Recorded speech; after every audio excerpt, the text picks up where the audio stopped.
Und das sprechen wir aus, Jesus.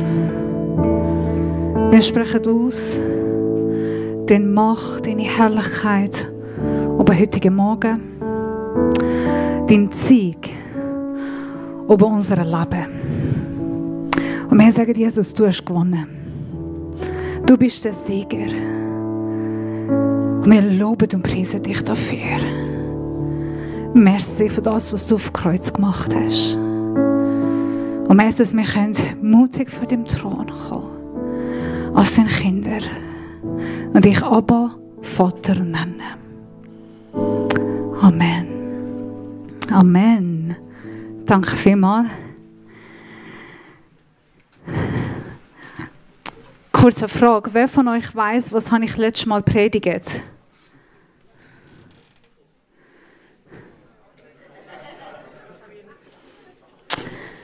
Ich habe jetzt meine Predigt und der Micha seine letzte Predigt vor mir. Was soll ich predigen?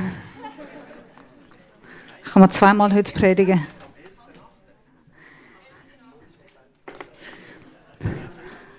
Also, alle, die meine Predigt noch mitgeschrieben haben, super.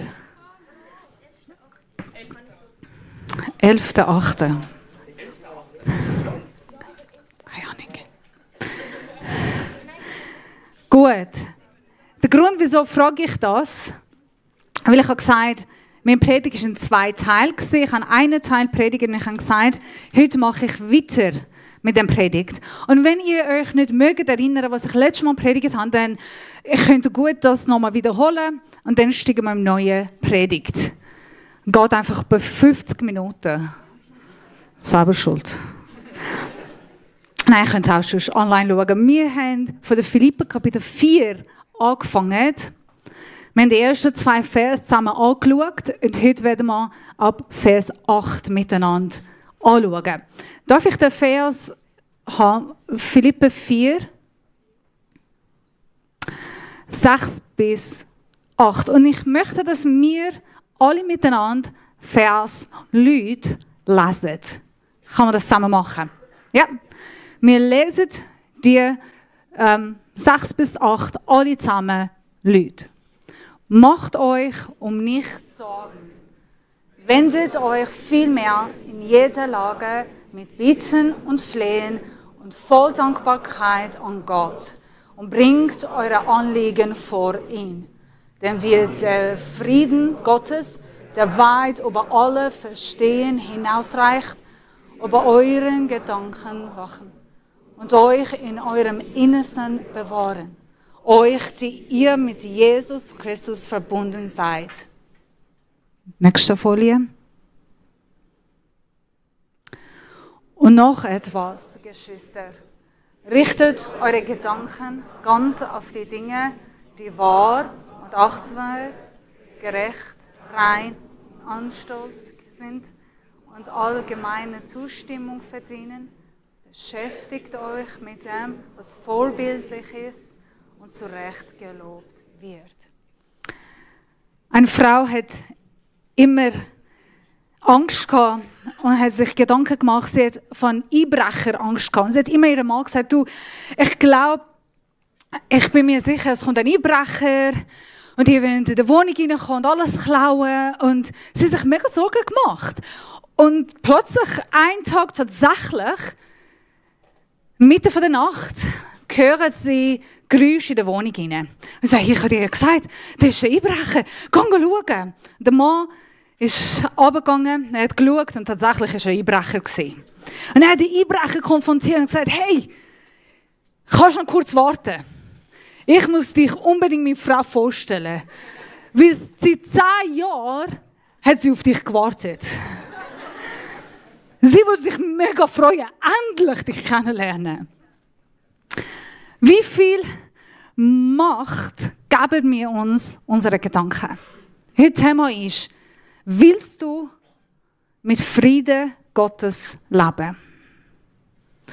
Anstelle von Sorgen, Angst, anstelle von ängstlich sein, möchtest du im Frieden leben.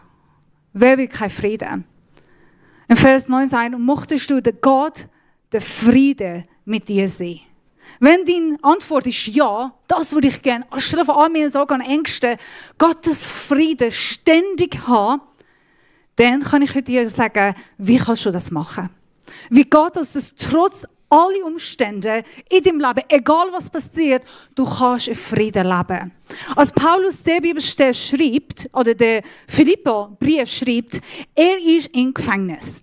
Er ist entweder im Hausarrest in Rom oder schon richtig im Gefängnis und steht vor dem Sterben. Wir wissen, dass er im Rom war, etwa 2-3 Jahre, bevor er hingerichtet und umgebracht wurde. Er schreibt nicht den Brief von einem Palast, von einem mega einfachen, bequemen Zustand. Nein, er ist im Gefängnis. Und wenn er kann sagen, der Friede Gottes und der Gott der Friede wird mit euch sein und freut euch. Und ich sage euch wieder, freut euch. Er redet nicht einfach von, dass er keine Ahnung hat, dass alles gut ist. Und wenn alles in Ordnung ist, dann kannst du dich freuen. Nein, er schreibt von einer Situation, dass er weiß, ist nicht einfach. Er weiß, es kann gut sein, dass er wird entkopft. Entkopft. Sagen wir nicht. Köpft. Okay. Sein Kopf ist beheaded. Ich habe einfach von Englisch übersetzt. Beheaded. Er weiß, dass bald er stirbt. Und nicht nur er. Von der Geschichte, wir wissen, 250 Christen sind an einem gleichen Tag wieder verbrannt in Rom. Von den 250 Christen sind auch Kinder dabei gewesen, Frauen und Männer. Das, was Paulus als Leiter von all diesen Christen da steht und sagt, es ist nicht etwas billig, günstig und einfach. Aber er hat Frieden und tatsächlich, glaube ich, in meinem Herz, er hat so einen Frieden und er sagt uns, er lehrt uns, wie kann man diesen Frieden haben. Wie kann ich in den Frieden leben? Und der Schlüssel ist der Vers. Da schreibt er, finally, endlich muss ich euch sagen. Er bringt zweimal endlich. Ich glaube, das ist mein Vorbild im Predigt. Er sagt immer wieder, endlich, das heisst, jetzt komme ich zum Ende der Predigt und doch aber nicht. Und dann wird endlich sage ich euch. Und der Predigt geht noch weiter. Das ist mein bestes Vorbild. Da schreibt er, endlich kommt etwas wichtig. Das müsst ihr hören. Das ist der Schlüssel. Und nachdenkt an alles, was wahr ist, achtenswert, gerecht, rein, unanstößig und allgemeine Zustimmung verdient.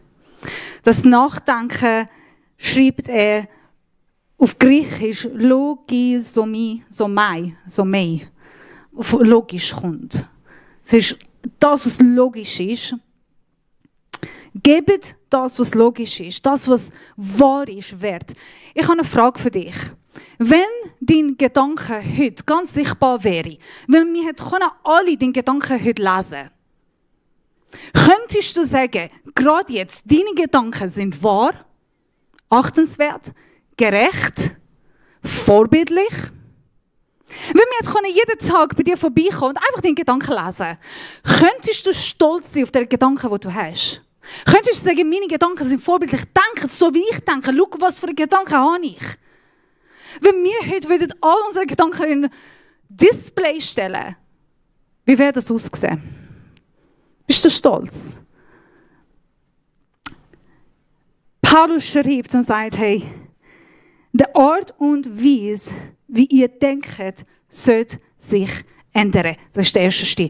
Eure Gedanken sollen sich ändern. Ich bin mega glücklich verheiratet seit ein paar Monaten und ich muss sagen, ich habe einen sehr guten Mann. Seine Stärke ist, er ist sehr ruhig. Er ist ein Analytiker, er tut alles analysieren, studieren. Was gut ist, er denkt sehr logisch, rational. Manchmal hilft, oft hilft, manchmal nervt, weil ich finde, oft hilft. Manchmal sage ich in Sachen, okay, wir können darüber reden und dann fängt er an analysieren und unterschiedliche Sachen noch anschauen. Ich denke, kannst du noch mal einfach zuhören?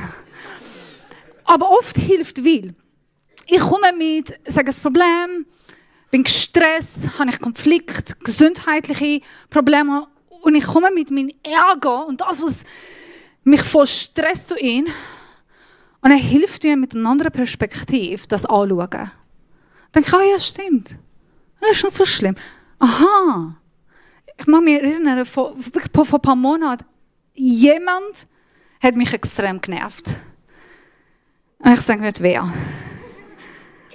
Er hat mich mega genervt. Und ich bin heimgegangen und habe Stefan erzählt, mich genervt.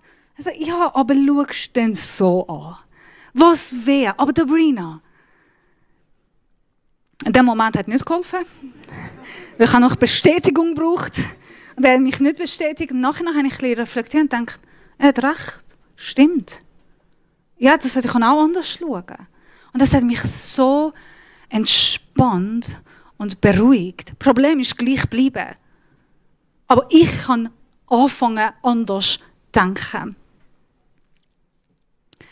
Wir haben einen Dienst. Für die, die wissen, ich habe 2 Jobs. Und ich habe einen Dienst mit meinem zweiten Job. Und das heisst, wir trainieren Menschen, die werden in Gefängnis gehen, wegen ihrem Glauben. Und wir trainieren die, wir tun sie lehren, was sie erwarten im Gefängnis, was sie erwarten im Gefängnis, was müssen sie anders machen. Und ich hatte ein Gespräch mit einem, der lange im Gefängnis war, etwa 10 Jahre lang. Er ist jetzt raus und er hat mir etwas sehr Gutes gesagt. Er hat gesagt, Sabrina, die schlimmste Waffe, die die Regierung hat gegen uns Christen, ist Angst. Ihre grösste Waffe ist Angst. Wenn sie dir ängstlich machen können, wenn sie schaffen, dass du Angst hast, ist alles verloren. Ist Endgame. Er hat gesagt, er hat grosse Männer gesehen, gläubige Pastoren, die alles verleugnet, wie ein kleines Kind haben brüllt im Gefängnis, nur weil sie Angst hatten. Und er hat gesagt, ich habe es nicht verstanden. Und er hat erzählt, was sie gesagt haben. Er sagt, die sind riesige Männer, wie werden plötzlich Kinder und anfangen zu brüllen und alles verleugnet, nur weil sie Angst haben. Wir haben gesagt, okay, was kann man gegen Angst machen? Ich erzähle nachher noch, was wir machen. Der Feind hat ein Instrument. Er hat ein Weapon gegen uns. Und das ist Angst. Ich glaube tatsächlich, wir leben und wir konfrontieren Angst, der von unserem Feind kommt. Es ist sehr, sehr, sehr schwierig, Angst zu überwinden. Es ist sehr schwierig, unsere eigenen Gedanken zu überwinden. Aber es ist möglich. Wir haben Kontrolle nicht über alles in dieser Welt. Wir können vieles nicht beeinflussen. Wir können vieles nicht ändern. Aber wir können unsere eigenen Gedanken beeinflussen. Wir können unsere eigenen Gedanken ändern. Da darf ich entscheiden, was ich denke und was ich nicht denken. Da darf ich sagen, welche Gedanken dürfen kommen und was darf ich blockieren. Über meine eigenen Gedanken habe ich Kraft. Und die Bibel sagt, dass unsere Gedanken sollten uns nicht stören, leiten, führen, sondern wir sollten unsere Gedanken leiten. Aber es gibt einen Feind, der kommt, wo die Bibel sagt, er kommt zum Lügen, klauen, zerstören, zerbrechen und töten. Wir haben einen Feind, der in seinem Leben nie ein Wort von Wahrheit gesagt hat. Er hat gewusst, dass Satan kann nicht Wahrheit sagen. Er kann nicht. Es geht nicht bei ihm. Er ist der Gott der Lüge. Und er kommt mit seinen Lügen in unsere Gedanken und oft wir glauben und wiederholen all seine Lügen. Darf ich euch 3 von der Lüge, ganz oft, was der Satan lügt, vorstellen? Und dann sagt mir, ob ihr diese Lüge gut kennt. Habt ihr mal auch diese Lüge mal erlebt? Nächste Folie.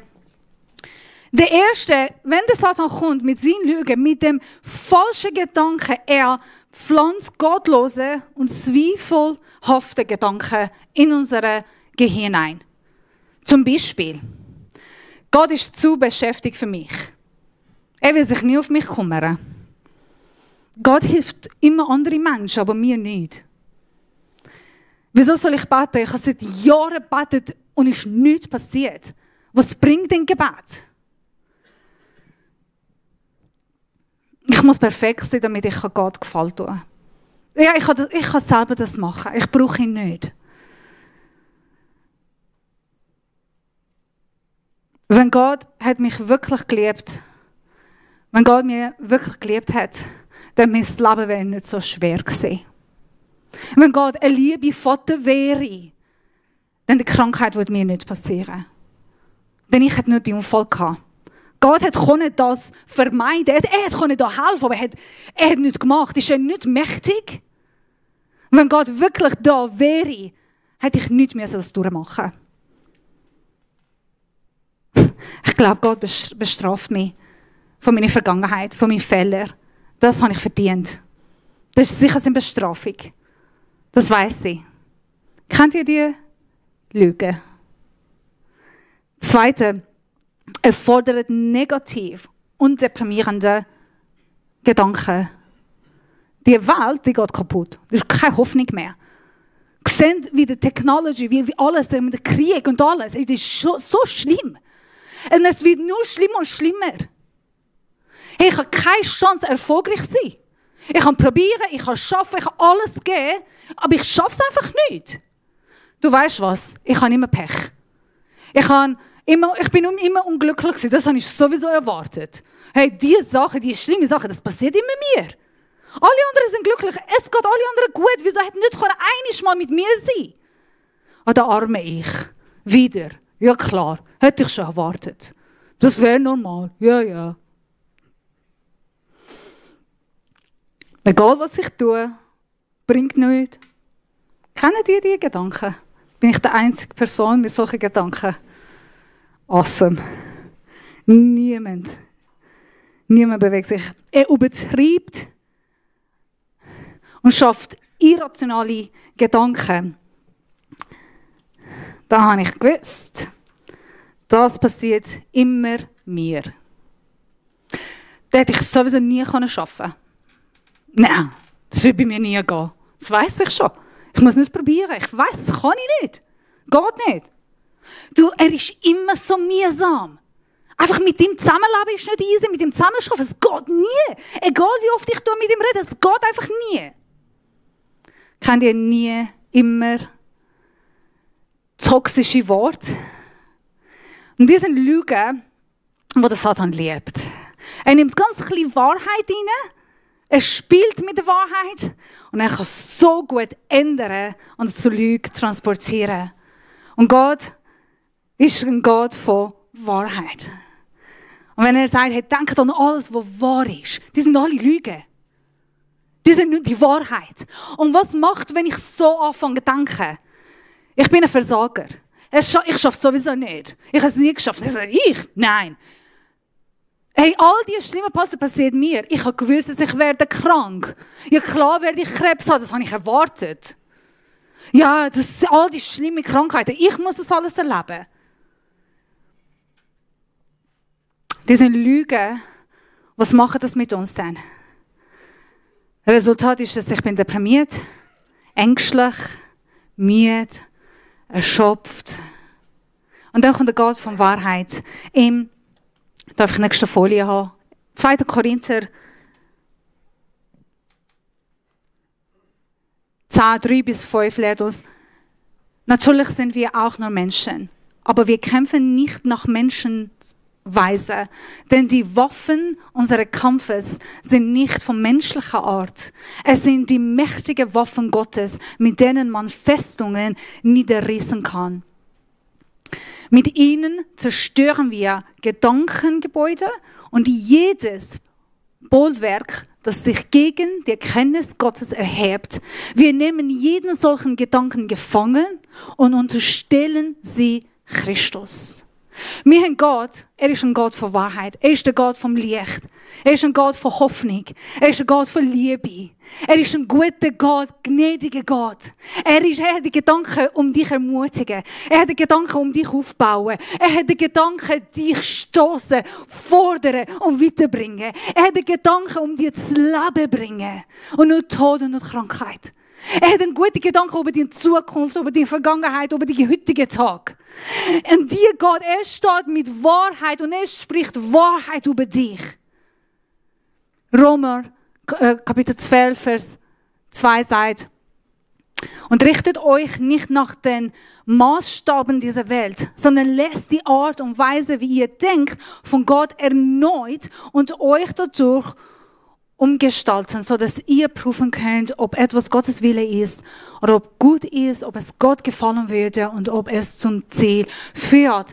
Gott wird eure Gedanken erneuern. Wisst ihr, was das Wort erneuern da heißt? Das heißt, Gott wird eure Gedanken bekehren. Hast du gewusst? Das Wort bekehren, bekehrt euch, heißt Metanoia. Metanoia heißt, erneuert eure Gedanken. Denkt anders. Wenn du an die Bekehrung denkst, was kommt im Sinn erst? Die am Straßen stehen und schreien, bekehrt euch! Sonst Gott wird euch richten. Eigentlich, das heisst nicht so. Es heisst, ändere die Art und Weise, wie du denkst. Wie kannst du das machen? Was sollst du anders denken?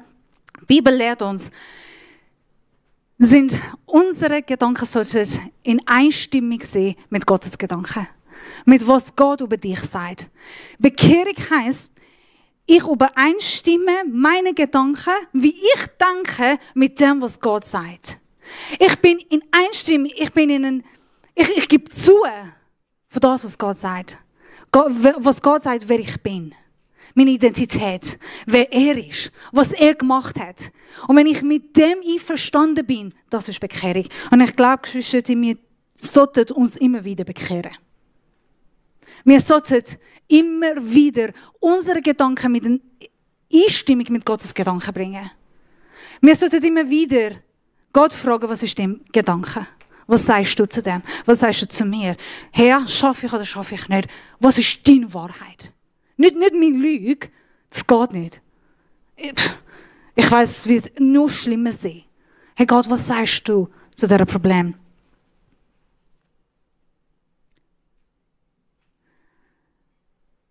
Mit dem Story komme ich zu Ende, darf schon anfangen.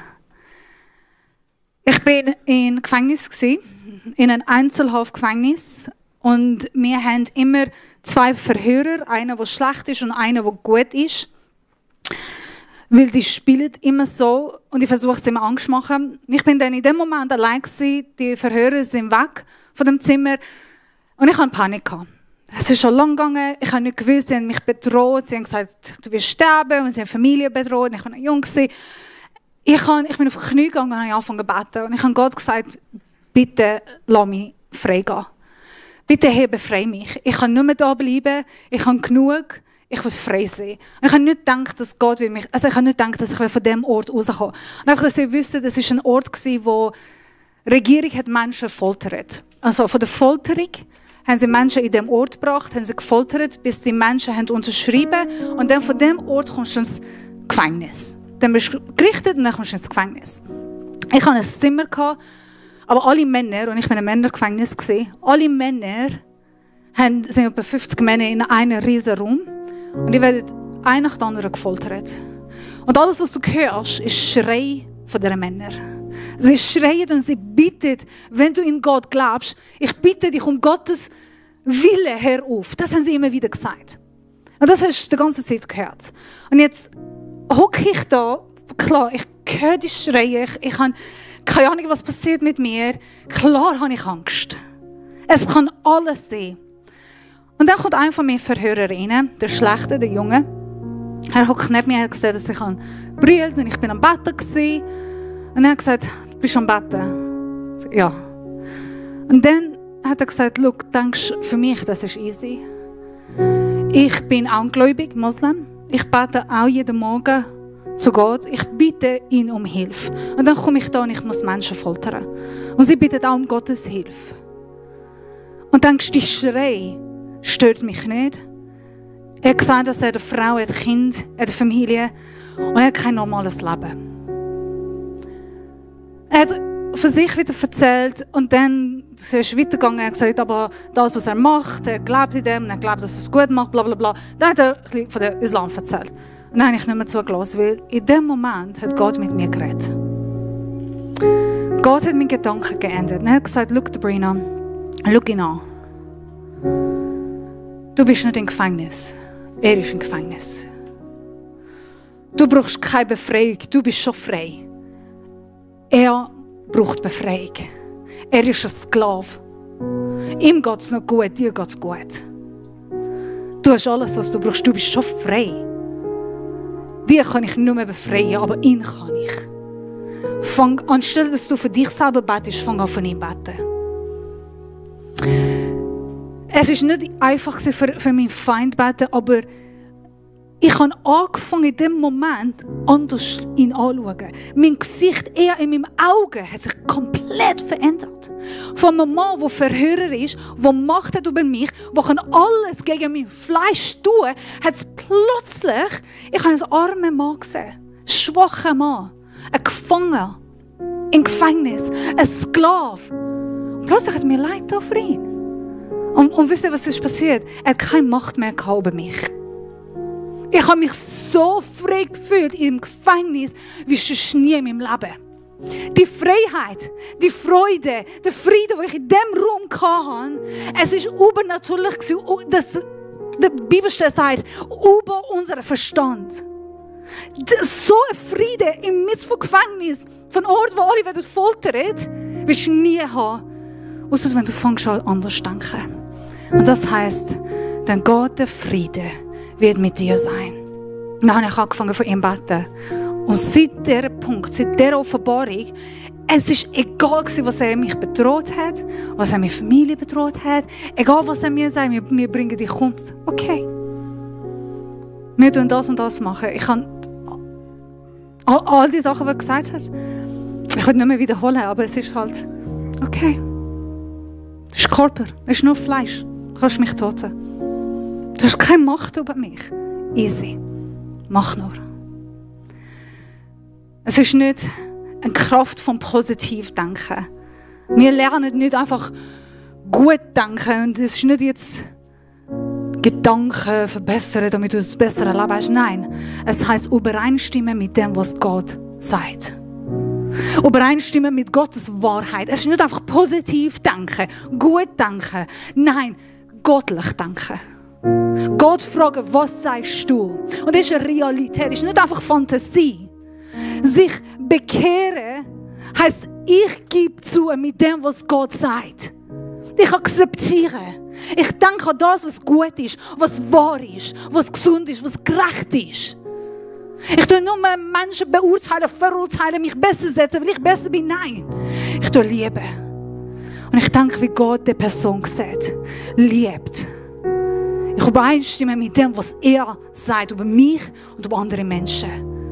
Das heisst, erneut denken. In Jesaja steht geschrieben, du bewahrst den vollkommenen Frieden, dessen Sinn fest bleibt, weil er auf dich vertraut. Wenn dein Vertrauen, deine Gedanken nach Gottes Gedanken sind, wenn du lernst, deine Gedanken ändern und so denken und akzeptieren, was er über dich sagt, dann bist du kein Opfer, bist kein Versager, bist nicht schwach, sondern du bist Gottes Kind. Wie schön wird unser Leben sein, wenn wir uns jeden Tag als Gottes Kind betrachten und leben. Wie schön wird unser Leben. Wie viel Frieden von Gott werden wir haben. Kann man den Entscheid heute nehmen. Wir steigen jetzt gleich in Abendmahl. Und Abendmahl bitte ich dich, wenn du nach vorne kommst, komm mit dem Entscheid von Bekehrung. Sag, okay, ich habe Sorgen, ich habe Angst. Lobpreisteam, ich kann schon euch vorbereiten. Aber Vater, ich will meinen Gedanken gefangen nehmen. Meine Gedanken haben keine Kraft über mich, sondern deine Gedanken. Das, was du sagst, deine Wahrheit. Und du bist ein guter Gott. Wir haben das Gebetsteam heute da. Ich bin da mit genug Personen. Wenn du am Struggle bist, am Kämpfen bist mit dem Gedanken, mit Sorgen, mit Ängsten, mit Fragen, mit Zweifeln, oder einfach ein Gebet brauchst. Einfach willst du gerne hören, Herr, was sagst du? Ich bitte dich, komm zu uns. Unser Gebetsteam ist bereit auf meine rechte Seite. Ich bin da, unser Team sind da, prophetische Team sind da. Wir würden gerne dich segnen. Und wenn du neu da bist und hast dich noch nie mit Gottes Gedanken übereingestimmt, vielleicht kennst du Gottes Gedanken nicht über dich und würdest gerne mal herausfinden, was sagst du über mich? Wer bin ich? Wer bist du? Das ist eine Gelegenheit für dich. Er ist schon dein guter Vater. Und er wird dich begegnen heute. Und er wird das Leben voll neu machen mit seinen Gedanken. Und ich lade dich ein, die Einladung zu annehmen. Übereinstimmen, was er über dich und dein Leben sagt. Ich möchte für dich beten, wenn du neu da bist. Du darfst nach dem Gottesdienst zu mir kommen. Wir können miteinander beten. Aber ich werde auch jetzt von uns alle beten und dann werden wir Abendmahl miteinander nehmen.